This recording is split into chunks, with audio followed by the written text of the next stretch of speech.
وسلم کے زمانہ اقدس سے اس کا اہتمام رہا ہے.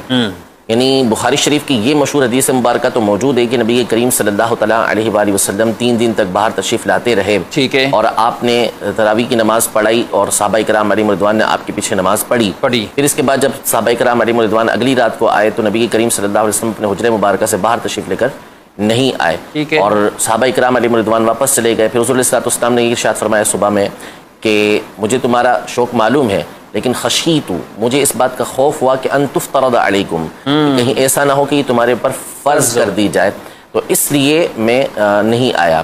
تو آپ علیہ السلام نے تراویح کی جماعت پڑھائی, نماز پڑھائی اور صحابہ کرام علیہم رضوان کو اس کی ترغیب مختلف احادیث کے اندر دلائی. مثلا بخاری شریف کی حدیث مبارکہ میں فرمایا کہ من قام رمضان ایمانا و احتسابا غفر له ما تقدم من ذنبه کہ جو رمضان کے اندر ایمان اور اخلاص کے ساتھ قیام کرے یعنی تراویح پڑھے تو اس کے پچھلے گناہوں کو اللہ تبارک و تعالی معاف فرما دیتا ہے. ماشاءاللہ.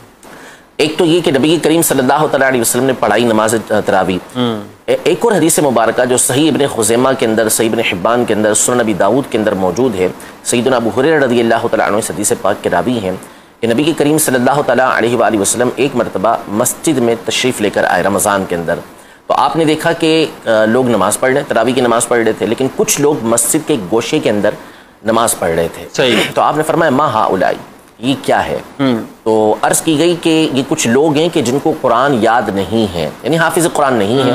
تو حضرت ابی بن کعب رضی اللہ تعالیٰ عنہ ان کو نماز پڑھا رہے ہیں, یعنی تراویح کی نماز پڑھا رہے ہیں. نبی کریم صلی اللہ تعالیٰ علیہ وآلہ وسلم نے ارشاد فرمایا اصابوا او نعم ما صنعوا, یہ درست کام کر رہے ہیں, یا یہ ارشاد فرمایا کہ بہت اچھا کام کر رہے ہیں.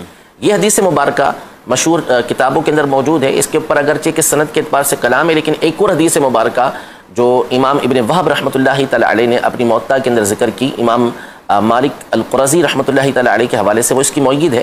تو دونوں حدیثیں مل کر یہ ایک مضبوط حدیث مبارکہ ہے کہ جس سے یہ بات واضح ہے کہ نبی کریم صلی اللہ تعالی علیہ وآلہ وسلم کے زمانہ اقدس میں حضرت ابی بن کعب رضی اللہ تعالی عنہ یہ صحابہ کرام علیہم رضوان کے ایک گروہ کو تراویح پڑھایا کرتے تھے. کچھ افراد آپ کے پیچھے تراویح پڑھا کرتے تھے. یہ ابی بن کعب رضی اللہ تعالی عنہ کا طریقہ کار تھا اور نبی کریم صلی اللہ تعالی علیہ وسلم نے اس کو مکرر رکھا, آپ نے اس سے منع نہیں فرمایا.